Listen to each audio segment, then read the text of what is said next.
So if Chloe Can came about 15 years ago, and I was working with women in business, talking about confidence, talking about resilience, talking about assertiveness, all these things.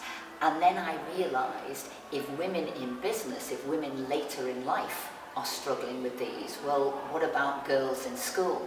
Because if you're looking at, I guess, like the future supply chain, what was happening with young girls growing up, that we should be in like the year 2000 and still questioning our confidence, still questioning about the glass ceiling, still questioning whether we're attaining the things that we want to.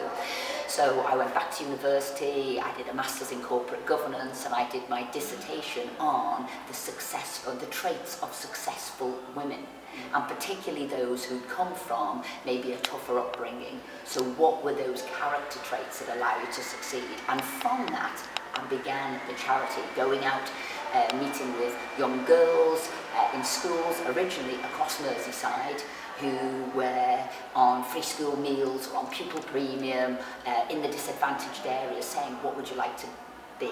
How can I help you do that? What would you like to know? Who would you like to read about? And then came about the career books and short stories, 800 words, on how people had overcome barriers to achieve what they wanted to. So that's how it really started. And then from there, I've joined up with other people who know a lot more about whether it's confidence, assertiveness, resilience, I don't know, mental health,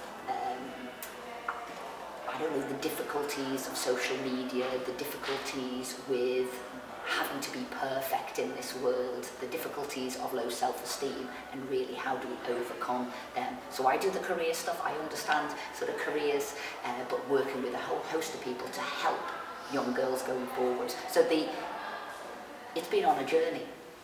The charity's been on a journey, but the actual charity was to help kids, maybe like me, like the most people actually, just achieve what they want to when they're older.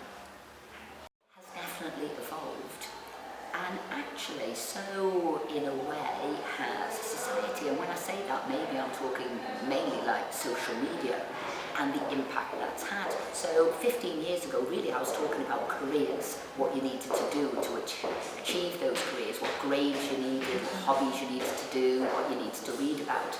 But what I've noticed in the last 5-7 years really is how social media has knocked people's confidence. How, if they think they're not perfect straight away, if they haven't achieved something in an afternoon, people are seeing themselves as failures, which isn't true.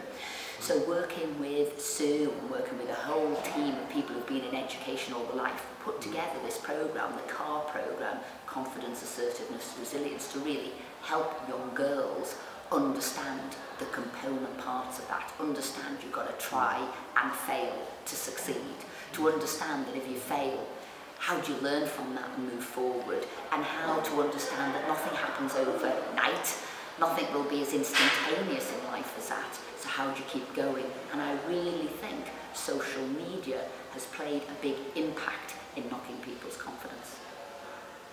I think those core ingredients of confidence, assertiveness, resilience, they're essential for everybody. And what I will say I had, and I think is really key in life, is that there's somebody there to help you. So whether that's a teacher, whether that's a friend, whether that's a parent, a guardian, whoever it is, so that when you do feel low, when you have had a knock, when things have gone wrong, whether that's fail an exam, have your heart broken, come bottom in a school sports team, whatever it is, you can go to somebody and say, that was a terrible day, how do we go forward? And that is key. And I guess I call this the If Chloe Can family as well. How do we pair you up maybe with a friend? How do we make sure that you understand you can speak to somebody? And how do you understand it's not just you having those low and bad moments, it's part of life, and how do you get over that? So confidence, assertiveness, resilience is key. And I've had my fair share of knockbacks, and I think I'm naturally an optimist. So maybe if I had something in life that makes life a little bit easier for me, I'm naturally an optimist. So we're helping people to be slightly more optimistic.